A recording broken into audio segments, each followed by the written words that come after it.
한 철학자가 인생이 벌스와 데스 사이에 씨다 이렇게 말한 것처럼 우리 인생에는 참 선택하고 우리가 결정하고 또 우리가 도전해야 되는 것들이 참 많은 것 같습니다. 고린도 교회에서도 마찬가지입니다. 너무나 많은 문제와 사건들이 계속 발생을 하는 거예요. 교회 안에 일어나는 미혹과 음행들, 우상 숭배들, 또 남색하는 자들, 도적하는 자들, 탐욕, 술 취하는 문제요, 모욕하는 문제요, 속여 빼앗는 그런 문제들이 교회 안에 계속 발생을 하는 거예요. 도대체 어떻게 해결해야 될지를 모르는 거죠. 고린도전서 10장에 보면은 음식을 먹어야 되는지 말아야 되는지에 대한 문제도 나옵니다.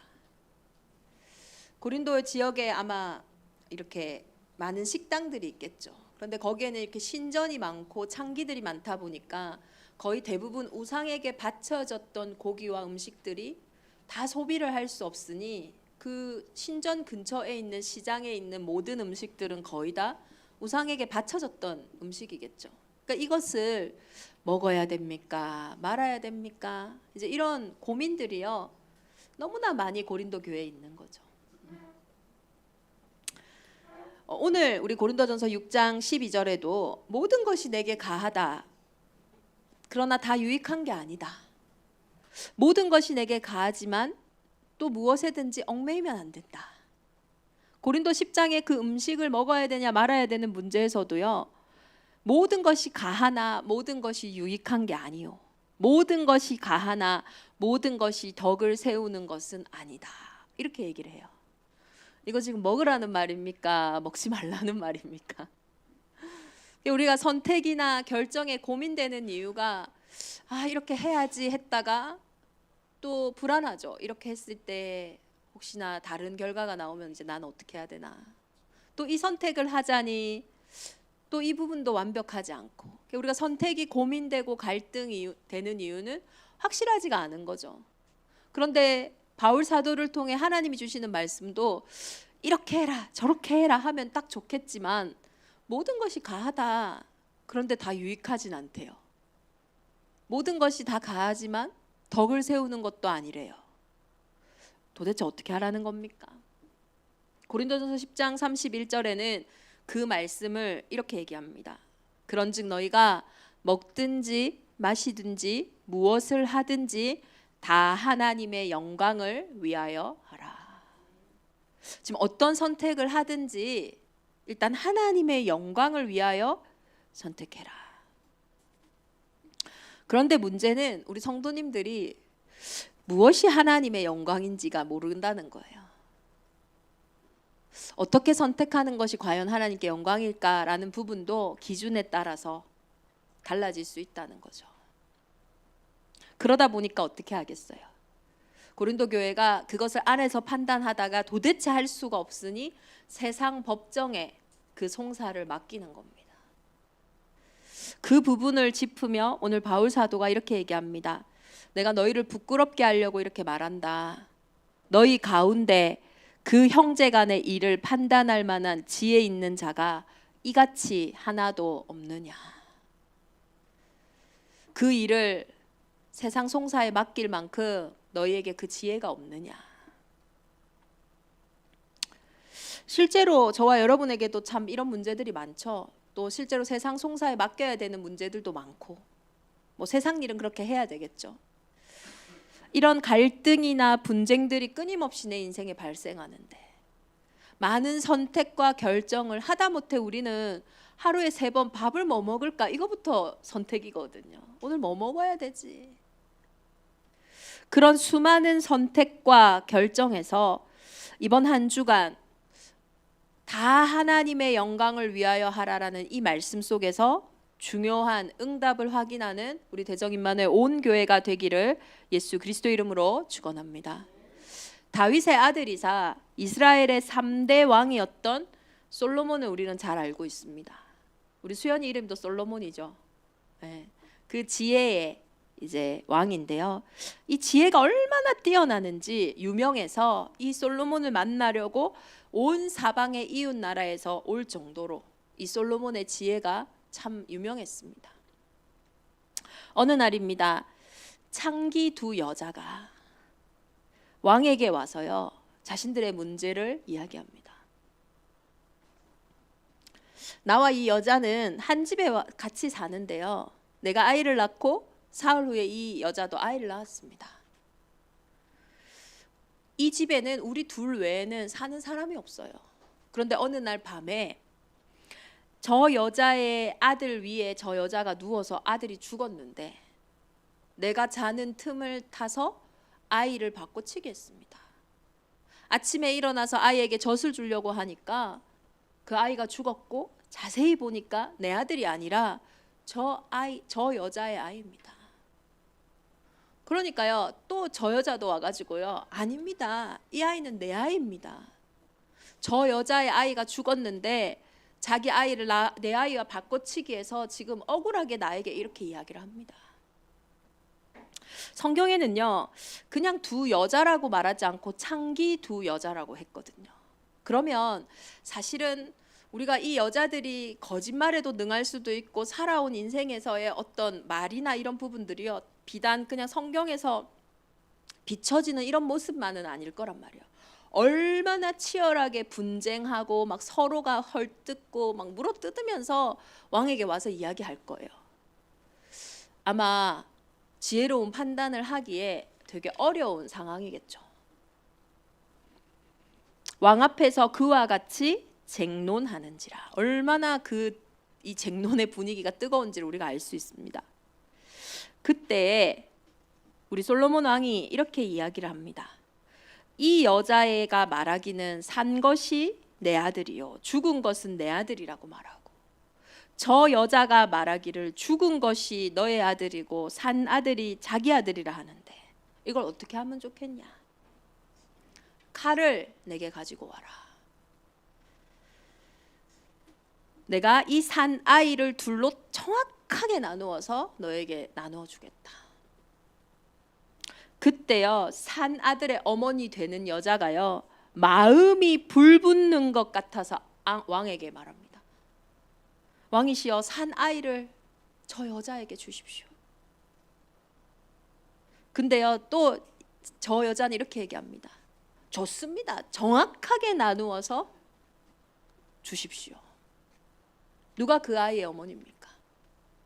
마음이 불붙는 듯하여 내가 이 아이를 내가 이 아이를 양육하지 않더라도 그 아이의 생명만이 보존되길 원하는 그 엄마가 진짜 아이 엄마인 건 우리가 누구나 알 수 있죠. 온 이스라엘이 이 왕의 판결을 보고 두려워하며 하나님의 지혜가 그의 속에 있는 것을 봤다고 했어요. 저와 여러분이 선택과 결정 앞에서 이 여자 말을 듣고 제 여자 말을 계속 들으면 우리는 계속 헷갈릴 거예요.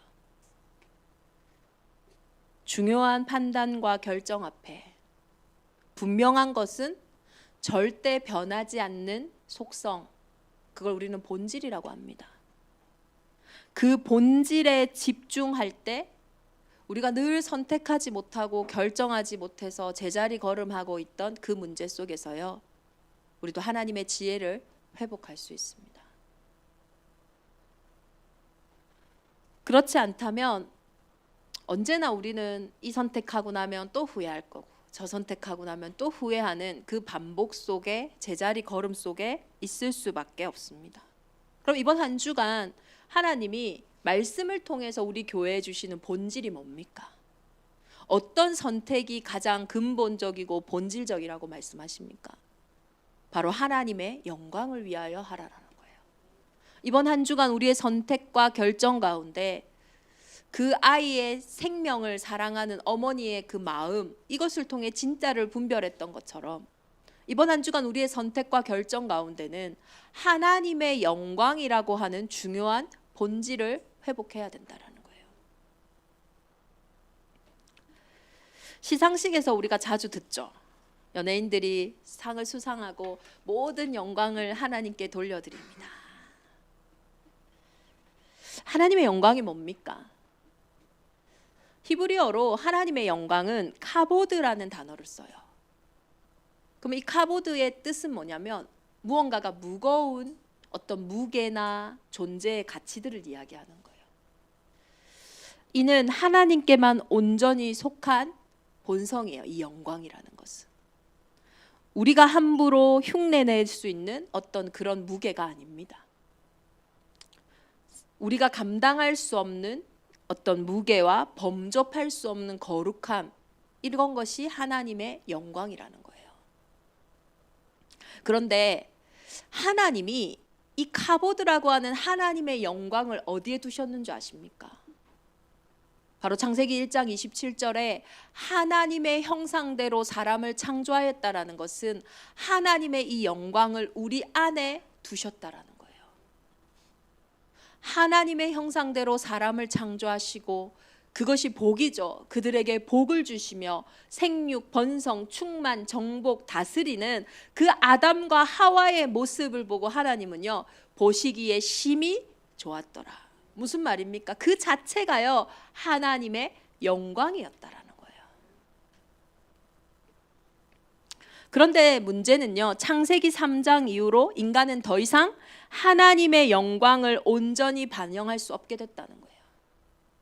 그래서 로마서 3장 23절에는 이렇게 말합니다. 모든 사람이 죄를 범하였음에 하나님의 영광에 이르지 못하더니.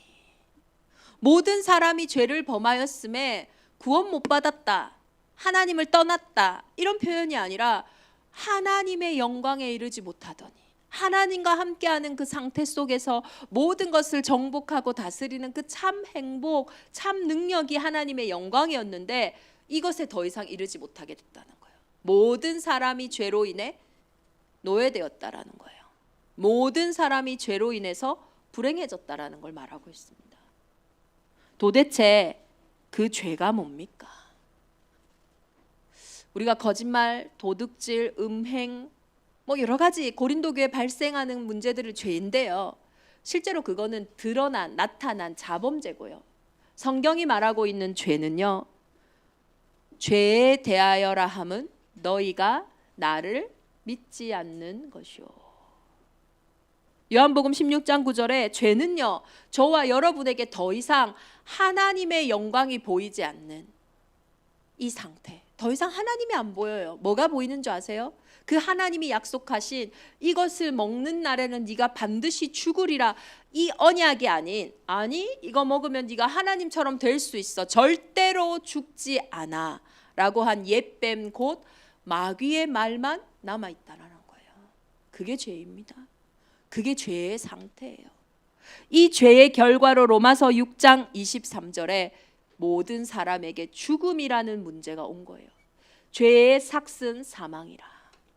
우리가 왜 죽습니까? 아유, 세상의 성공과 행복은 돈이더라. 그럼 돈 많은 사람 안 죽어야죠. 최소한 더 늦게라도 죽어야죠. 착한 사람은요, 예쁜 사람은요, 이런 상대적인 기준으로 절대적인 인생의 운명인 죽음의 문제가 온 게 아닙니다. 성경은 모든 사람에게 와 있는 절대적인 운명, 죽음의 문제는 원죄로부터 왔다라고 분명히 말하고 있어요. 그런데 문제는 이겁니다. 이 죄를 짓는 자는 마귀에게 속하는데 이 마귀가 죽음의 세력을 가지고, 죽음의 권세, 이 지옥 배경을 가지고요, 일평생 죽기를 두려워하는 저와 여러분의 두려움을 가지고 인생을 종노릇하게 한다라는 거예요. 그런데 이 종노릇하는 상태가 하나님의 영광에 이르지 못하는 상태예요. 사실 내 인생의 선택과 결정과 갈등과 문제 속에 내가 제일 힘든 것 같지만 사실 그 자체가 우리에게는 어마어마한 하나님의 영광을 가리우는 상태라니까요. 카보드가 이런 정적인 무게, 중심, 이런 단어라면 창세기 3장 이후로 우리에게 이 하나님의 영광이 더 이상 떠나갔다라는 거예요. 그래서 하나님은 하나님이 직접 그 영광을 가지고 우리의 인생에 찾아오신 겁니다. 그래서 히브리어 셰키나라는 또 이 영광을 나타내는 단어가 있는데 이 단어는요, 동적인 단어예요. 그래서 대표적으로 나타내는 게 뭐냐면 보라 처녀가 잉태하여 아들을 낳을 것이요 그의 이름은 임마누엘이라 하리라. 이 임마누엘이 쉐키나예요. 하나님의 영광이에요. 이를 번역한즉 하나님이 우리와 함께 계시다 함이라. 저와 여러분이 모든 사람이 죄로 인하여 원죄로 인하여 운명사주 팔자에 의하여 영적 문제 속에 허덕이고 있을 때, 종노릇하고 있을 때, 어떤 선택과 어떤 결정을 해도 해결되지 않고 있을 때 처녀가 잉태하여 아들을 낳으리니 그 이름을 임마누엘이라 하리라. 이를 번역한즉 하나님이 우리와 함께 함이라. 이 쉐키나, 하나님이 우리와 함께 하심으로써 저와 여러분의 인생에 원래 두셨던 그 하나님의 영광을 회복하신 거예요. 그래서 하나님의 영광을 회복한다라는 거는요, 좀 다르게 얘기하면요, 우리가 노골적인 우리의 삶의 표현으로 하면요, 운명사주 팔자에서 벗어나는 겁니다. 내가 너무나 원하고 싶은 해방받고 잘 먹고 잘 사는 것이요, 사실 하나님의 영광입니다. 이 하나님의 영광을 회복하기 위해서는요, 임마누엘의 주인공 대신 예수 그리스도를 우리는 반드시 만나야 된다라는 거예요. 그리스도는요, 기름 부음 받은 자입니다. 구약 성경의 선지자, 제사장, 왕이 될 때는 반드시 기름 부음을 받았어요. 왜 선지자입니까? 왜 선지자가 기름 부음을 받았습니까? 성경이 말하는 저와 여러분의 인생의 진짜 문제는요, 길이 없는 문제예요. 그래서 어쩌면 선택이요, 갈팡질팡한 겁니다. 이렇게 해도 저렇게 해도 사실 해결이 안 되는 거죠. 질병으로 따지면 불치병이에요. 이 의사에게 가도 저 의사에게 가도, 이 진단을 받아도 저 진단을 받아도 도대체 해결이 안 되는 겁니다. 그러니 성경의 수많은 아픈 사람들이 자기가 평생을 수고하고 의사에게 막 자기 전 재산을 다 써도 해결 안 되잖아요. 그게 혈류증 걸린 여인 아니었습니까? 왜 예수님이 길이라고 얘기하십니까? 왜 예수님이 내가 선지자라고 얘기하십니까? 저와 여러분에게 와 있는 진짜 인생의 문제는요, 이 방법 저 방법으로도 해결되지 않는, 철저하게 그 문제에 나는 무능하고 무기력하다라는 걸 말하는 거예요. 그러니 성경은 이것을 죽은 문제라고 말하지 않습니까? 죽었는데 무슨 소망이 있겠어요? 소망이 없는 거예요. 그래서 하나님이 살리러 오신 겁니다. 사람이 가야 하는데 사람이 갈 수 없으니, 죽어버렸으니 그 문제만큼은. 그래서 하나님이 우리를 살리러 오셨는데, 사람을 살리기 위해 사람으로 오시는 즉시 모든 사람은 원죄를 피할 수가 없어요. 그래서 하나님의 방법으로 이 땅에 오신 겁니다. 여자의 후손으로. 그래서 예수님이요, 요한복음 14장 6절에 내가 곧 길이요 진리요 생명이니 나로 말미암지 않고는 아버지께로 올 자가 없느니라. 우리의 선택과 결정 가운데 우리가 가장 먼저 회복되어져야 되는 우리의 본질이고 하나님의 영광입니다. 아, 이 그리스도가 이 문제에 먼저 길이 되어야 되는구나.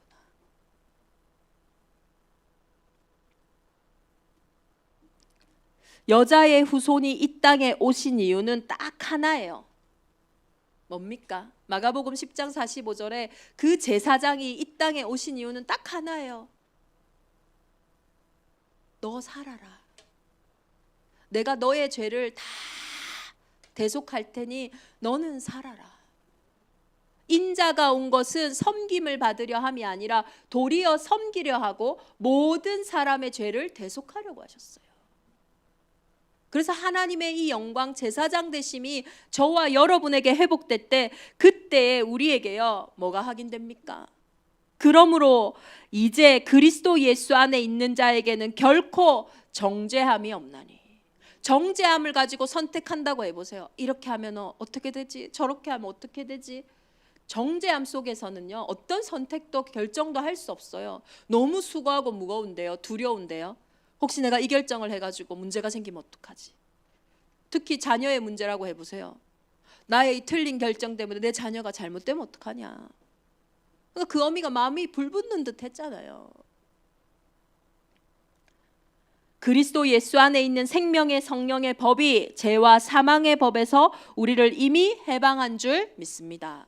이 십자가의 영광, 이 영광을 가지고 우리가요, 선택과 결정 속으로 들어갈 때 하나님은 모든 마음과 생각을 지키시는 줄 믿습니다. 이 진리가요, 우리를 자유롭게 한다니까요. 우리는 자유한 상태에서 결정하고 선택해야 돼요. 눌리고 매이고 잡힌 속에서요, 당연히 더 힘들죠. 얼마나 수고하고 무겁겠습니까? 참 인간으로 오셔서 인간의 모든 문제를 해결하신 예수 그리스도는 내가 참 하나님이라는 증거로 3일 만에 성경대로 죽으시고 성경대로 부활하셨어요. 그게 그리스도의 직분을 받은 왕, 참 왕입니다. 죽음의 권세를 이기시고 지옥 배경을 이기셔서 여자의 후손이 뱀의 머리를 박살낼 것이라 하신 그 약속대로 예수 그리스도 이름 앞에 모든 흑암과 어둠이여 떠나가는 거예요. 그래서 참 왕 대신 예수 그리스도를 주인으로 영접한 저와 여러분은요, 하나님이 함께 하시기에 그 쉐키나, 그 하나님의 영광이 다시 우리에게 회복되어진 겁니다.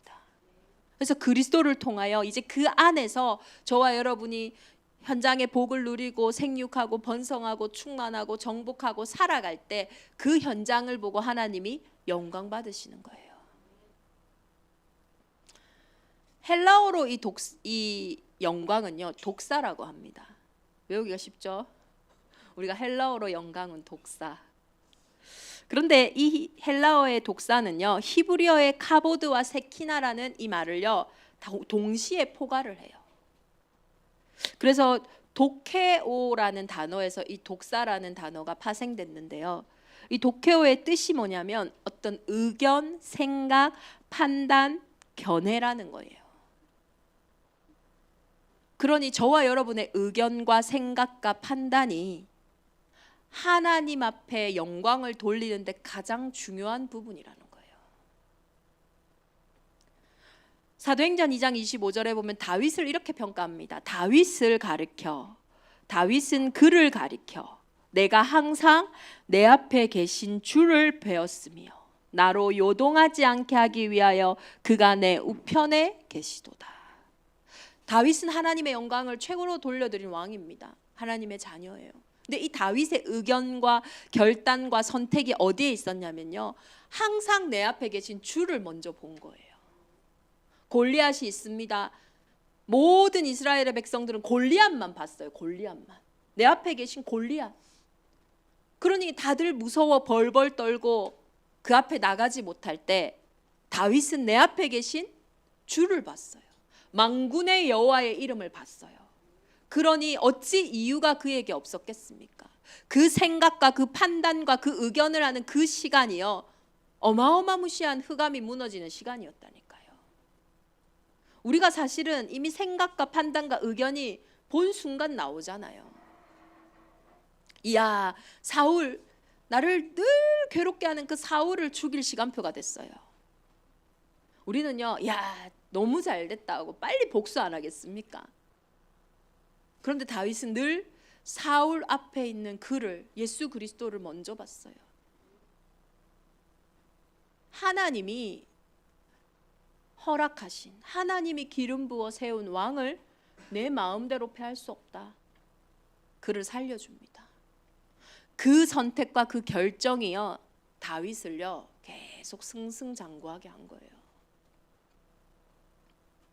또 때로는 압살롬 자신의 아들이 반란을 일으켜 도망가는 그때에도 시므이가 얼마나 저주하는지요.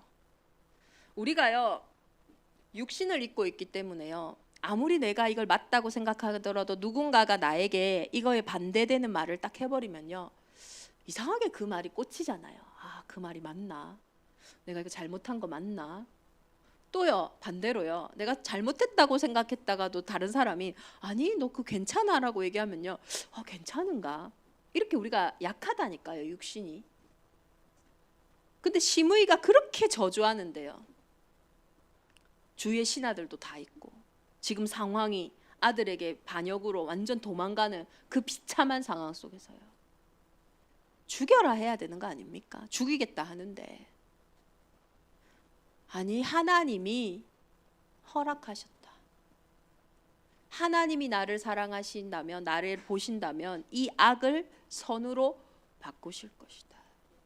그의 그 독사, 그의 그 선택, 결정, 판단, 견해하는 모든 것들이 결국은 하나님의 영광을 나타냈다라는 거예요. 이번 한 주간 우리 대적임만의 온 교회가 우리의 선택과 우리의 결정 앞에, 우리도 세상에 송사를 맡기고 뭔가 의견을 듣고 싶은, 나도 어떻게 해야 될지 모르겠는 그 문제 앞에 그리스도 대신 그 영광을 회복하여 정말로 다윗과 같이 그 문제 이전에 더 중요한 본질인 그리스도 예수의 은혜를 받는 우리 온 교회가 되기를 기도합니다. 그래서 저와 여러분이 예수 그리스도를 영접한 그 순간, 사실 하나님의 자녀가 된 그때부터 하나님의 영광을 회복하는 삶은 이미 시작된 거예요. 왜냐? 임마누엘의 하나님, 그 예수 그리스도의 독생자의 충만한 진리와 영광이 이미 내 안에요 들어왔다는 거잖아요. 하나님의 성령이 나와 함께 하신다라는 거잖아요. 그러니 이미 나는 하나님께 영광 돌리는 삶이 시작된 겁니다. 그래서 고린도전서 3장 16절뿐만 아니라요, 중요한 선택과 결정을 해야 되는 고린도전서 6장 19절에도 동일하게 말씀하고 계세요. 너희 몸은 너희가 하나님께로부터 받은 바 너희 가운데 계신 성령의 전인 줄 알지 못하느냐. 너희는 너희 자신의 것이 아니니라. 이 말씀에 여러분 어떻게 이렇게 화답이 되세요? 저는요, 내가 하나님의 성전이다, 내 인생이 하나님의 것이다라는 게요 너무 감사해요. 저는 제 실력을 알거든요. 저는 제 수준을 알거든요. 저는 제 상태를 알아요. 그래서 내 인생이 하나님의 것이다? 이거만큼 감사한 게 없어요. 이거만큼 기대되는 게 없어요. 저는요, 우리가 심장만 조금만 빨리 막 뛰어도요, 사람요 어떻게 못 있어요. 내 뇌에 얼마나 많은 신경과 세포와 막 모든 게 있잖아요. 조금만 뭐 하나가 잘못돼도요, 우리는요 바로 기절합니다. 숨도 못 쉬는 존재예요. 저는요 제 건강에 자신 없어요. 근데 뭐가 자신 있냐? 생과 사, 화와 복, 그 하나님이 내 건강과 내 인생의 주인이다. 이게요 저의 자신감이에요. 저는 제 인생에 자신이 없지만 내가 성령의 전이기에, 하나님의 전이기에 내 인생에 대한 하나님의 역사가요 기대되는 거예요. 그런데 많은 분들이 보니까요, 내가 하나님의 성전이다, 내가 하나님의 것이다, 하나님이 마음대로 한다.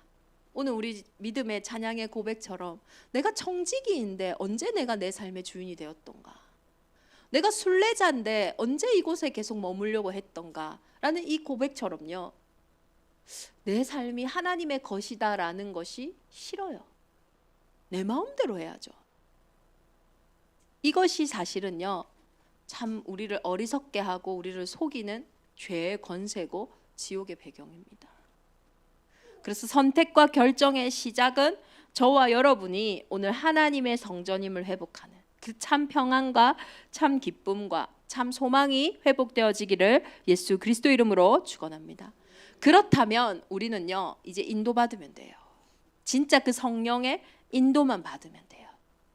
우리가 한번 성령의 인도를 받았던 바울의 여정을 통해서 어떻게 성령의 인도를 그럼 받냐, 어떻게 선택하고 어떻게 결정하냐. 사도행전 13장, 16장, 19장에 바울의 1차, 2차, 3차의 선교 여행을 보면 성령의 인도 받는 중요한 키워드가 나와요. 사도행전 13장에 보면요, 이 바울 팀들이 성령의 인도를 받기 위해서 주가 불러 시키시는 일을 하기 위해서 무엇을 했냐? 주를 섬겨 금식했다고 했어요. 아, 금식해야 성령의 인도를 받는구나, 그 말이 아니에요. 구별된 시간을 가졌다라는 겁니다. 성령의 인도를 받기 위해 구별된 어떤 선택을 했다라는 거예요. 사도행전 16장에 보니 이 바울이 1차 전도 여행을 갔던 소아시아 지역으로 가려고 했는데 그 문이 막혀버렸어요. 우리는 내가 하려고 한 일이 막히면 어떻게 합니까? 좀 마음이 연약한 사람들은 그냥 거기서 주저앉아서 울겠죠. 역시 나는 재수가 없구나. 문이 또 막혔지. 내가 늘 안 되지. 좀 잘 된다 생각했다 하면서 늘 자기를 또 자책하고 막 무너지겠죠. 조금 또 반대로 성격이 있는 분들 어떻게 하겠어요? 문 쾅쾅쾅 두드리면서 왜 문이 막히고 난리야 하면서 원망하고 핑계대고 막 욕하고 비난하고 안 하겠습니까? 우리는 막힌 문 앞에서 우리의 체질대로 합니다. 그런데 성령의 인도를 받아요. 바울은요, 그 막힌 문을 두고 드로아의 밤을 보냅니다. 밤의 환상 중에 성령이 말씀하세요. 이리로 건너와서, 마게도냐로 건너와서 우리를 도우라. 밤의 환상을 볼 만큼 그 막힌 문 앞에서 바울은 기도했다라는 거예요. 그 밤에.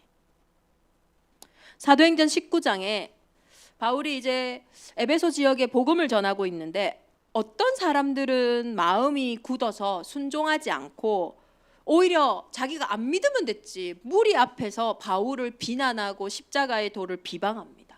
우리 어떻게 하겠어요? 그러면 참 부끄럽겠죠. 비방당하고 비난당하면 다시는 그곳에 서기 어렵지 않겠습니까? 또 한편으로는 에이, 내가 내 좋으라고 그러나 너희 좋으라 했지.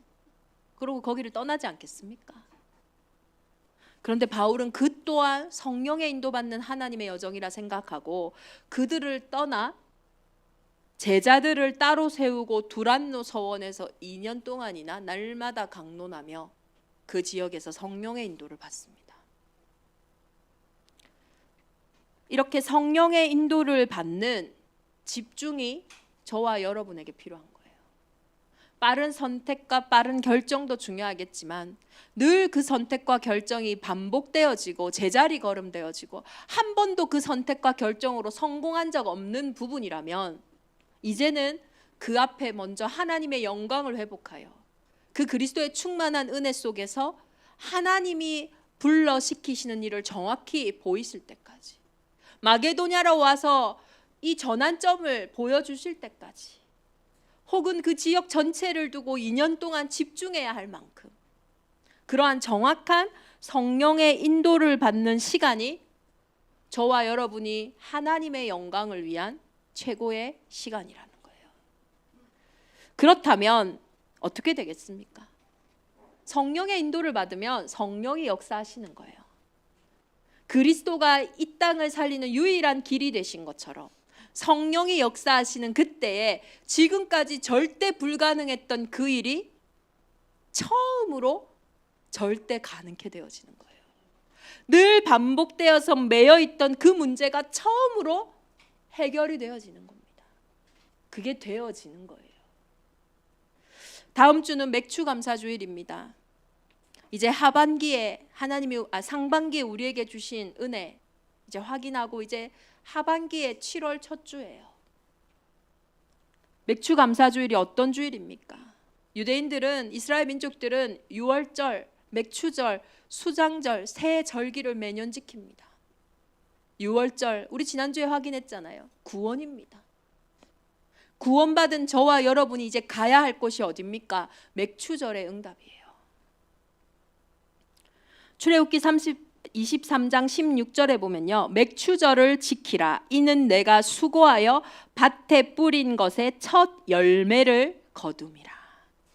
구원받은 이스라엘 민족이, 해방받은 이스라엘 민족이 절대 하루도 살 수 없는 그 광야길을 지나 절대 불가능한 그 현장을 지나 첫 열매를 거두어 그 열매를 하나님께 드려요. 지금까지 저와 여러분이 늘 반복적으로 실패한 부분 있지 않습니까? 이 선택 저 선택이 고민되는 이유는 너무 확신이 없으니까, 너무 두려우니까, 늘 속고 넘어지는 그 문제 속에, 늘 수고하고 무거운 그 문제 속에 이제는 성령의 인도를 받아 첫 열매를 거둠으로 하나님의 영광을 회복하는 우리 대정인만의 온 교회가 되기를 예수 그리스도 이름으로 축원합니다. 단 한 번도 정복하지 못했던, 단 한 번도 생육, 번성, 충만 다스리지 못했던 내 인생의 삶의 부분마다 이번 한 주간 하나님의 영광이 회복되어질 줄 믿습니다. 그래서 이제는 우리의 상반기를 넘어 하반기는요, 진짜 역전되는 시간표입니다. 그 은혜와 그 능력 속에 우리 대정인만의 온 교회가 들어갈 줄 믿습니다. 우리 이 시간 이번 한 주간 묵상의 말씀을 두고 함께 기도하겠습니다. 우리 고린도전서 6장 19절에 20절의 말씀입니다. 너희 몸은 너희가 하나님께로부터 받은 바 너희 가운데 계신 성령의 전인 줄 알지 못하느냐. 너희는 너희 자신의 것이 아니니라. 값으로 산 것이 되었으니 그런즉 너희 몸으로 하나님께 영광을 돌리라. 고린도전서 10장 31절 33절에는요. 그런즉 너희가 먹든지 마시든지 무엇을 하든지 하나님의 영광을 위하여 하라.